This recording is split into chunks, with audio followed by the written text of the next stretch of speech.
مجھے بہت تیز بخار تھا۔ میں ڈاکٹر کے پاس چیک اپ کروانے گئی، لیکن وہ ڈاکٹر بہانے بہانے سے میری چھاتیوں کو چھو رہا تھا۔ میرے بھی جذبات ابھرنے لگے اور میں اس کے ساتھ ساتھ یہ لمحات گزارنے لگی۔ ڈاکٹر نے مجھے 2 گھنٹے تک مسلسل میں کافی دیر سے کوریڈور کے چکر کاٹ رہی تھی۔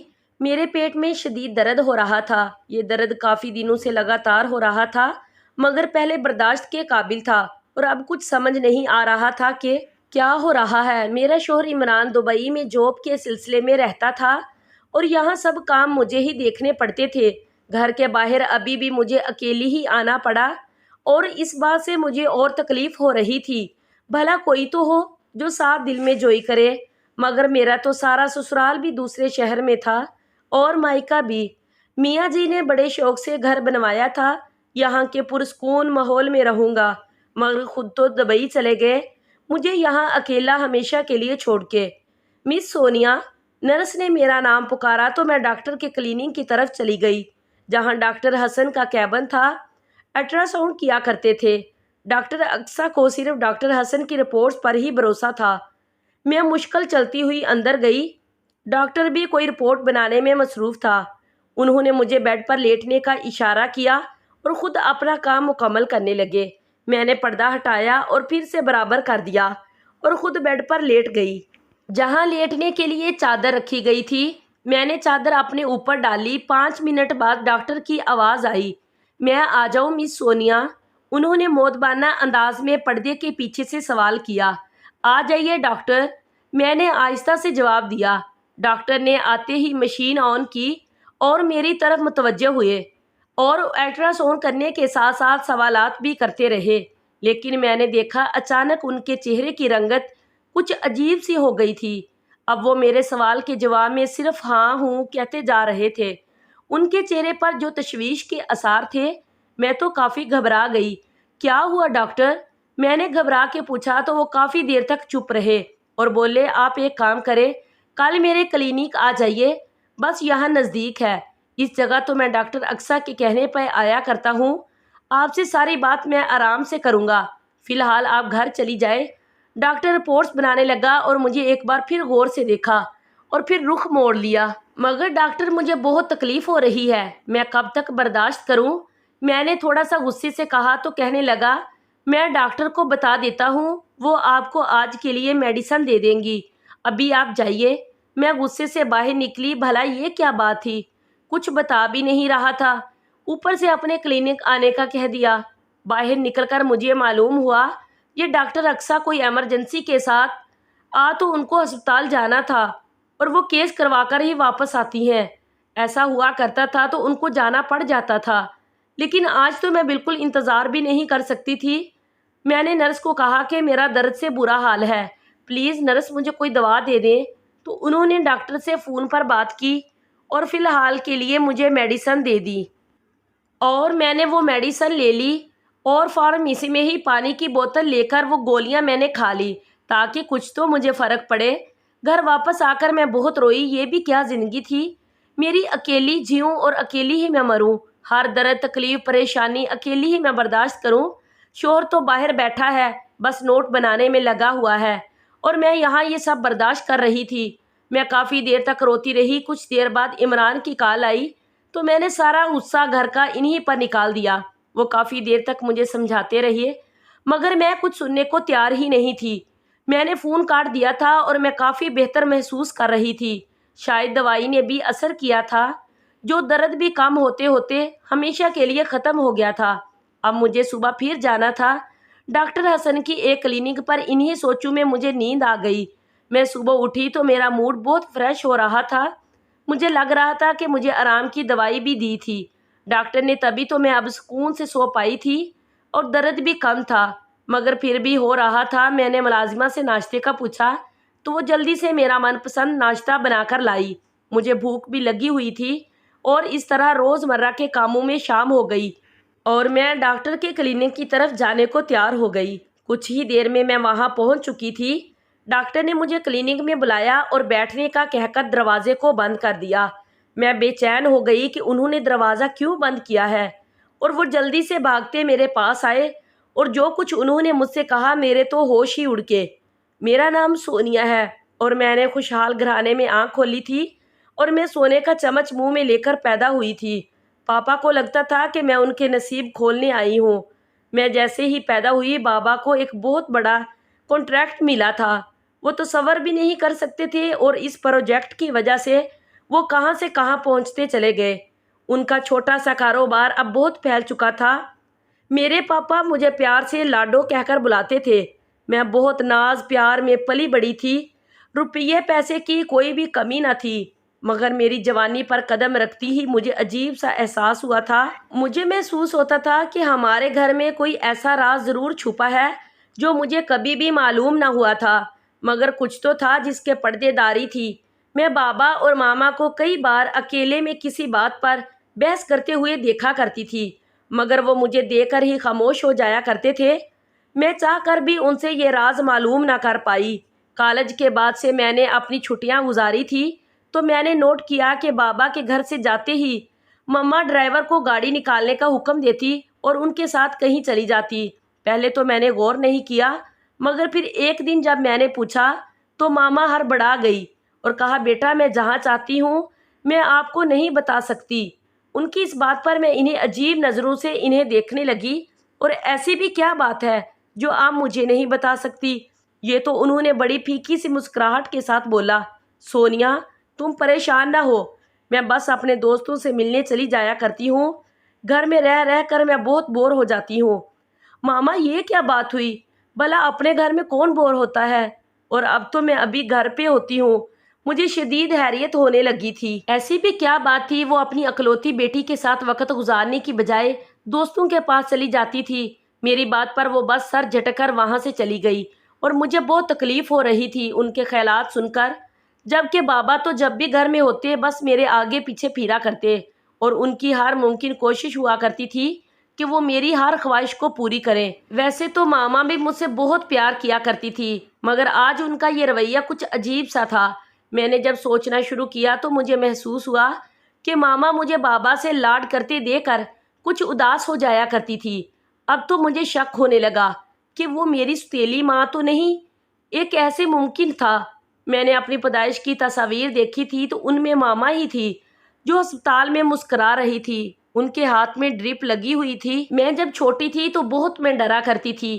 وہ ڈرپ دیکھ کر اور پوچھا کرتی تھی، ماما آپ کو ہاتھ پر کیا ہوا ہے؟ تب وہ ہنس دیتی اور کہتی، جب آپ پیدا ہوئی تو ڈاکٹر نے مجھے یہ ڈرپ لگائی تھی تاکہ مجھے طاقت ملے اور میں آپ کا خیال رکھ سکوں۔ یہ باتیں یاد آتی ہیں تو میرا یہ شک دور ہو جایا کرتا تھا، مگر گھر میں جو کچھ ہو رہا تھا وہ کچھ حلف سا تھا۔ ایک بار میں نے ماما کا پیچھا کرنے کا سوچا اور دوسرے دن میں ان کے جانے سے پہلے ہی تیار بیٹھی تھی اور میں نے ٹیکسی بھی منگوائی جس کو میں نے گھر سے کچھ دور رکنے کا کہا تھا، اور جب ماما چلی جاتی تب میں ان کا پیچھا کرتی۔ اس کے بدلے ٹیکسی والے نے ڈبل کرایہ لیا تھا۔ ماما کے گھر سے نکلتے ہی میں باہر آ گئی اور ڈرائیور کو ماما کی کار کا پیچھا کرنے کا کہا۔ ہم کافی دیر تک ان کا پیچھا کرتے رہے۔ پہلے تو ہم ایک ریسٹورینٹ میں گئے اور وہاں سے ڈھیروں باکسز اپنی کار کی ڈگی میں رکھوائے جن میں کھانے کا سامان تھا، اور پھر ایک شاپ میں گئی جہاں سے انہوں نے بچوں کے لیے غبارے اور گفٹ وغیرہ خریدے اور وہ بھی کار میں رکھے۔ اس کے بعد وہ کسی فلاحی ادارے میں گئی اور وہاں کافی دیر تک اندر رہی۔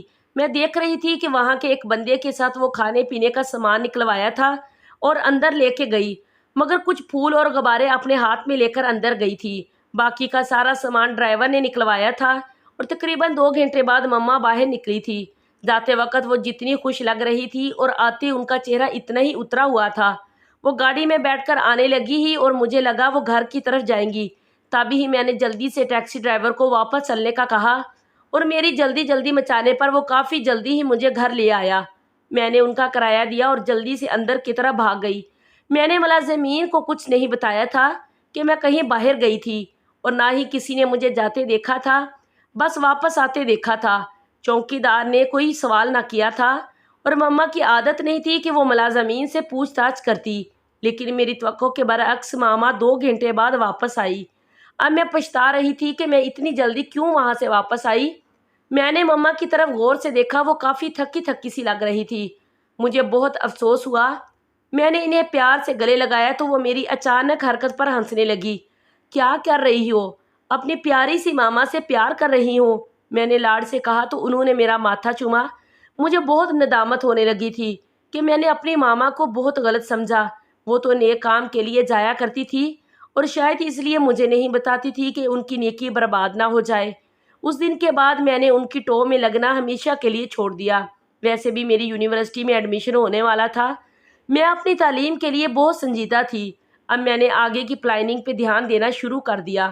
لیکن پھر میں ایک رات پانی پینے کے لیے کچن کی طرف جانے لگی، تب مجھے بابا کے کمرے سے باتوں کی آواز آئی۔ وہ باتوں کی نہیں، ہمیشہ کی طرح بحث کی آواز تھی۔ میں تجسس میں اور میں نے دروازے سے کان لگا کر سننا شروع کر دیا۔ مجھے معلوم تھا کہ یہ بات ٹھیک نہیں، مگر یہ میرے والدین کا مسئلہ تھا اور مجھے ہر بات ہر حال میں جاننی تھی، کیونکہ ہر وقت ایسی ہی لڑا کرتے تھے۔ آخر ایسی کیا بات تھی جو ان کو سکون سے رہنے ہی نہیں دیتی تھی؟ مجھے اب ان کی باتیں سنائی نہیں دے رہی تھی، بلکہ دروازہ بھی ہلکا سا کھلا ہوا تھا۔ وہ مجھے دونوں دکھائی بھی دے رہے تھے تو میں نے ماما کو بابا سے سلجھتے ہوئے دیکھا۔ بابا مسلسل نام میں گردن ہلائے جا رہے تھے۔ یہ ناممکن ہے پروین، میں تمہارے کتنی بار منع کر چکا ہوں کہ اب تم بھی یہ بحث مت کرو۔ اچانک غصے میں آ گئے تھے۔ ماما رونے لگ گئی۔ ایسا کیوں کرتے ہیں؟ اب یہ سب یا میرا کوئی حق نہیں اس گھر پر؟ وہ بھی چلانے لگی تھی۔ مجھ سے برداشت نہ ہوا، میں اندر چلی گئی۔ بنا سوچے سمجھے مجھے دیکھ کر ان دونوں کا رنگ اڑ گیا۔ ماما نے جلدی سے رخ موڑ کر آنسو پونچھے اور واش روم کی طرف جانے لگی، جبکہ بابا میری طرف آگے بیٹھا۔ اب یہاں اس وقت بابا کافی بکھرے گئے تھے اور میرے شانوں پر ہاتھ رکھ کر مجھے صوفے پر بٹھایا۔ یہ سب کیا ہو رہا تھا بابا؟ آپ لوگ کیوں اس طرح لڑتے رہتے ہیں؟ آج بھی میں سب جان لینا چاہتی تھی۔ کچھ نہیں گڑیا، ایسی کوئی بات نہیں، بس آپ کی ماما کی طبیعت کچھ ٹھیک نہیں تھی۔ میں انہیں سمجھا رہا تھا کہ ڈاکٹر کے پاس چلتے ہیں، مگر وہ مان ہی نہیں رہی۔ اب دیکھو نا، اس بات پر مجھے تو غصہ آئے گا نا۔ وہ مجھے کہنے لگے، بابا کیوں جھوٹ بول رہے ہیں؟ اب میں ان کے ہاتھ میں اپنا ہاتھ رکھا تو نظریں وہ مجھ سے چرانے لگے۔ آج کی بات نہیں، ایسا ہو رہا، میں تقریباً روز ہی آپ لوگوں کو جھگڑتے دیکھتی ہوں۔ میں نے محسوس کیا ماما دن بدن کمزور ہوتی جا رہی تھی۔ یہ کوئی بات ان کو کھائی جا رہی ہے؟ پلیز آپ مجھے سب بتا دیں۔ میں نے بابا کو یہ سب کہہ تو دیا تھا، مگر ان کا اترا ہوا چہرہ دیکھ کر مجھے رونا آ گیا۔ بابا میں آپ لوگوں کو یوں اداس نہیں دیکھ سکتی، پلیز مجھے سچ بتا دیں۔ میں اچانک پھوٹ پھوٹ کر رو پڑی اور بابا نے مجھے اپنے سینے سے لگایا۔ مجھے محسوس ہونے لگا تھا کہ ان کے آنسو بھی میرے بالوں میں جذب ہو رہے تھے۔ میرا دل اور بھی دکھنے لگا تھا۔ آج میں نے اپنے ہنستے مسکراتے بابا کو رلا دیا تھا۔ کچھ دیر بعد ماما بھی واش روم سے نکل آئی تھی اور اب اور مجھے وہاں سے جانے کا کہہ رہی تھی۔ مجھے بیٹھ دے کر چونک گئی۔ سونیا تم اب تک یہیں ہو؟ چلو اپنے کمرے میں جاؤ، بابا کو پریشان مت کرو۔ وہ میری طرف آئی اور میرا ہاتھ تھام کر اٹھانے کی کوشش کی، مگر پاپا نے مجھے روک لیا تھا۔ پروین، اب ہماری بیٹی اتنی سمجھدار ہو گئی ہے، یہ اپنے ماں باپ کا دکھ سمجھ سکتی ہے، بابا نے ماما سے کہا تو ماما پھر سے رونے لگ گئی اور میں بس ان دونوں کو دیکھے جا رہی تھی۔ آخر ایسا کیا راز ہے؟ وہ دونوں روئے جا رہے تھے۔ میرا دل میں عجیب و غریب خیالات اب بڑھنے لگے تھے اور میں نے جلدی سے کہا کہ آپ مجھے جلدی سے بتا دیں، میرا دل بیٹھا جا رہا ہے۔ میرے بابا نے جو بتایا وہ میرے لیے بہت بڑا دھچکا تھا۔ میں خوابوں میں بھی نہیں سوچ سکتی تھی کہ ایسا بھی ہو سکتا ہے۔ بابا نے بتایا ماما اور بابا آپس میں کزن تھے۔ انہوں نے اپنی پسند سے ماما سے شادی کی تھی۔ وہ دونوں ایک دوسرے کو پا کر بہت زیادہ خوش تھے۔ پھر شادی کے 2 سال بعد ان کو اللہ نے ایک بیٹا پیدا کیا جو کہ بہت خوبصورت اور بہت پیارا تھا۔ وہ مجھ سے 5 سال بڑا تھا۔ انہوں نے اس کا نام روحان رکھا تھا۔ وہ جب پیدا ہوا تو بابا نے بہت بڑا فنکشن کیا تھا۔ بابا کے پاؤں زمین پر ٹکتے ہی نہیں تھے۔ بابا اور ماما اپنی چھوٹی سی دنیا میں بہت خوش اور مطمئن تھے کہ ایک دن روحان کی طبیعت اچانک خراب ہو گئی اور جب انہیں ڈاکٹر کے پاس لے کر گئے تو کافی دیر ہو چکی تھی۔ ڈاکٹر نے بتایا کہ اس کے دماغ کی رگیں متاثر ہو گئی تھی، اب وہ کمزور ہو چکے تھے، ہلنے جلنے سے بھی قاصر تھے۔ بابا نے اس کے کافی ٹیسٹ کروائے، مگر جب انہیں اصل بات معلوم پڑی تو ان کے پیروں تلے سے زمین نکل گئی۔ جب شہر کے سب سے بڑے ڈاکٹر نے انہیں بتایا کہ آپ کا بچہ تو پیدائشی معذور ہو رہا ہے، اس کا کوئی علاج نہیں، ڈاکٹر نے افسوس سے کہا۔ بابا تو جیسے یہ بات سن کر ٹوٹ چکے تھے۔ مگر ڈاکٹر صاحب، کوئی تو علاج ہوگا، میں سب کچھ کرنے کو تیار ہوں۔ دیکھیے، میں آپ کو مشورہ دیتا ہوں، اب آپ دوسرا بچہ پیدا کرنے کی کوشش نہ کریں تو اچھا ہے، کیونکہ آپ کی کزن میرج ہے۔ جیسا کہ آپ نے بتایا کہ آپ دونوں کے والدین بھی کزن تھے، تو یہ سب اسی وجہ سے ہوا ہے کزن میرج جب 3 جگہ نسلوں تک ٹرانسفر ہوتی رہے تو کئی مشکلات کا سامنا کرنا پڑتا ہے، جیسا کہ کسی کو تو اولاد ہی نہیں ہوتی، کسی کو ہوتی ہے تو زندہ نہیں رہتی، یا کوئی دماغی خلل یا پھر کوئی اور بیماری لگ جاتی ہے۔ آپ کی ساری بدقسمتی سے یہی ہوا ہے۔ ڈاکٹر کی بات سن کر ماما اور پاپا بالکل ٹوٹ چکے تھے۔ ماما تو بالکل ختم ہو گئی تھی، سارا دن بچے کے ساتھ لگی رہتی تھی، ان کو کوئی ہوش نہ تھا، ان کے کپڑے کئی دن تک میلے ہو جایا کرتے مگر ان کو کوئی خیال نہ ہوتا۔ روحان 6-5 سال کا ہوا تھا، اچانک ماما کی طبیعت خراب رہنے لگی تو معلوم ہوا کہ وہ پھر سے امید سے تھی۔ انہوں نے وہ بچہ گرانے کی بہت کوشش کی مگر ماما کی جان کو خطرہ تھا، اور یوں میں اس دنیا میں آ گئی، اور وہ بھی بالکل صحیح سلامت۔ ان دونوں کے دل میں جو خشتہ تھا وہ سب اپنی موت آ مر چکے تھے، مجھے پا کر جیسے ان کو نئی زندگی مل گئی تھی۔ مگر ماما اب بھی روحان کے لیے بے چین رہا کرتی تھی، اور ان کا حال بابا نے یہ نکالا، اسے ایک فلاحی ادارے میں بھیج دیا۔ بابا نے ان کو ڈھیروں رقم دی تھی اور بھائی کے لیے ایک مخصوص کمرہ بھی تعمیر کروایا تھا، اور ضرورت کی ہر چیز بھائی کے لیے مہیا کی تھی۔ اپنے خاص ملازم بھی ان کی دیکھ بھال کے لیے رکھے تھے، مگر ماما اس بات پر راضی نہیں تھی، ان کا دل خون کے آنسو رو رہا تھا۔ جب بابا نے زبردستی روحان کو وہاں بھجوایا تھا تاکہ مجھ پر کوئی غلط اثر نہ پڑے، اتنے سالوں بعد ماما روز اپنی ممتا سے مجبور ہو کر بھائی سے ملنے جایا کرتی تھی، وہیں اسے بیٹھے دے کر خوش ہو جایا کرتی تھی۔ ماما دیر تک ان کے پاس بیٹھا کرتی اور اپنے ہاتھوں سے کھانا کھلاتی، مگر بابا اب بھی ان کو گھر واپس لانے پر راضی نہ تھے کہ کہیں میرے ذہن میں اثر نہ پڑے۔ وہ مجھے یہ بات معلوم نہیں ہونا دینا چاہتے تھے، مگر آج میں نے وہ راز جان لیا تھا کہ کیوں میری ماما میرے ساتھ ہوتے ہوئے بھی میرے پاس نہیں ہوتی تھی، اور بابا اتنے بزدل کیسے ہو سکتے تھے، اپنے بیٹے کو خود سے دور کیسے رکھ سکتے تھے، اور کبھی ان سے ملنے بھی نہ گئے تھے کہ ان سے اپنے بیٹے کی یہ حالت دیکھی نہ چاہتی تھی۔ اب وہ جوان ہو گیا تھا، ماما روز اس کے پاس جاتی، اور اس معصوم کو تو کچھ علم بھی نہ تھا۔ یہ جان کر مجھے جتنی تکلیف ہوئی وہ میں ہی جانتی تھی۔ میرے بابا سے ضد کی ہم کالی بھائی کو یہاں لائیں گے، اتنا کچھ ہوتے ہوئے وہ کیوں کسی فلاحی ادارے میں رہے۔ میں سوچ سوچ کر روئے جا رہی تھی، اور میری ضد پر مجبور ہو کر دوسرے دن بابا بھائی کو گھر لے آئے۔ مجھے ان پر ٹوٹ کر پیار آیا۔ میں نے دیکھا کہ ماما کے چہرے سے خوشی جھلک رہی تھی، آخر اتنے سالوں کے بعد وہ اپنے بیٹے کے ساتھ تھی۔ اب ہم بھی دونوں ماں بیٹی بھائی کا بہت خیال رکھتے تھے۔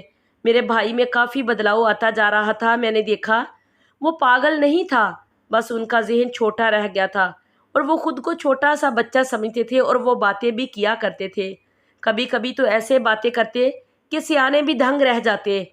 اب بابا بھی خوش تھے، میری روحان سے کافی دوستی بھی ہو چکی تھی۔ روز چاکلیٹ لے کر آتی تو لے لیتا، مگر بابا نے پہلی فرصت میں ہی انہیں منع کر دیا۔ جلد ہی میری شادی عمران سے کروا دی۔ میں انہیں پا کر بہت خوش تھی۔ وہ ہر 7 ماہ بعد آیا کرتے، اب کی بار بھی ان کو گئے ہوئے 4 ماہ ہو گئے تھے، اور میری طبیعت خراب رہنے لگی تھی۔ مگر آج ڈاکٹر حسن نے مجھے بتایا تھا میرے پیروں تلے سے زمین نکل چکی تھی۔ ڈاکٹر کا کہنا تھا کہ میں امید سے ہوں، میرے پیٹ میں جو بچہ ہے وہ ذہنی طور پر ٹھیک نہیں۔ اتنے سال بعد مجھے خوشخبری سننے کو ملی تھی، اور ساتھ میں یہ بھیانک انکشاف بھی۔ یا میرے اللہ، یہ سب کیا کام! میرا سر چکرانے لگا۔ بڑی مشکل سے ڈاکٹر نے مجھے سنبھالا، لیکن ڈاکٹر صاحب مجھے تو علم ہی نہیں ہو سکا کہ میں 3 مہینے سے پریگننٹ ہوں۔ ڈاکٹر نے مجھے سنبھالتے ہوئے کہا، حوصلہ رکھیں میڈم، آپ کا پہلا بچہ ہے تو آپ کو زیادہ تر تجربہ نہیں تھا، لیکن آپ پریشان نہ ہو، اس کا حل ہے میرے پاس۔ وہ مجھے تسلی دینے لگے، اور میں نے چون کر دیکھا، میں نے آپ کو یہاں اس لیے بلایا کہ آپ یہ بچہ گرا دیں۔ اس نے کہا تو میں اچانک اچھل پڑی، یہ سب آپ کیا کہہ رہے ہیں؟ میں ڈاکٹر صاحب، میں یہ گناہ ہرگز نہیں کروں گی۔ میں نے بہت سخت باتیں سنائی اور وہاں سے نکل آئی، جبکہ وہ کہتے رہے کہ میں آپ کی بھلائی کے لیے کہہ رہا ہوں۔ میں گھر پہنچ کر بہت روئی تھی، میں عمران کو بھی نہ بتا سکتی تھی، لیکن جب میں نے ماما کو بتایا تو وہ بہت پریشان ہو گئی اور مجھے کہا کہ کسی کو بتائے بغیر یہ بچے کو گرا دے۔ ماما کی بات سن کر مجھے بہت حیرانی ہوئی۔ ماما، آپ مجھ سے قتل کروانا چاہتی ہیں؟ میں نے پوچھا تو وہ پریشان ہو کر کہنے لگی، یہ کیسی باتیں کر رہی ہو؟ کوئی ماں اپنی اولاد کو کیسے قتل کر سکتی ہے؟ تب اچانک خاموش ہو گئی۔ تو ان کو اپنے اس سوال کا جواب مل گیا تھا۔ میں بھی ماں تھی اور کیسے اپنی اولاد کو قتل کر سکتی تھی؟ میں نے اللہ تعالیٰ پر بھروسہ کیا اور اسی پر چھوڑ دیا۔ شکر تو ہمیشہ سے میری زبان پر رہا کرتا تھا، اب تو اور بھی زیادہ پڑھا کرتی تھی۔ میں نے عمران کو بھی سب کچھ بتا دیا تھا، وہ بھی چپ ہو گئے۔ میں نے ڈاکٹر کے پاس جانا بھی چھوڑ دیا اور نہ ہی اتنا الٹرا ساؤنڈ کروایا تھا۔ بس مجھے اپنے رب پر بھروسہ تھا۔ سب لوگ مجھے عجیب سی نظروں سے دیکھا کرتے تھے۔ جب 9 بعد میں نے ایک صحت مند بچے کو جنم دیا تو ڈاکٹرز بھی حیران رہ گئے۔ میرا یقین اور بھروسہ تھا میرا بچہ بالکل ٹھیک تھا۔ ڈاکٹر حسن نے رپورٹ دیکھ کر خوش ہو کر بتایا، یہ تو معجزہ ہو گیا، ماشاءاللہ آپ کا بچہ بالکل ٹھیک ہے۔ اور میں نے اپنے رب کا شکر ادا کیا جس نے مجھے مایوس نہیں کیا تھا۔ پلیز میری ویڈیو کو لائک کریں اور شیئر کریں اور میرے چینل کو سبسکرائب کریں تاکہ میں اپنی ہر اچھی آنے والی ویڈیو آپ لوگوں تک ضرور شیئر کر سکوں۔ تب تک کے لیے اجازت دیجیے۔ شکریہ۔ اللہ حافظ۔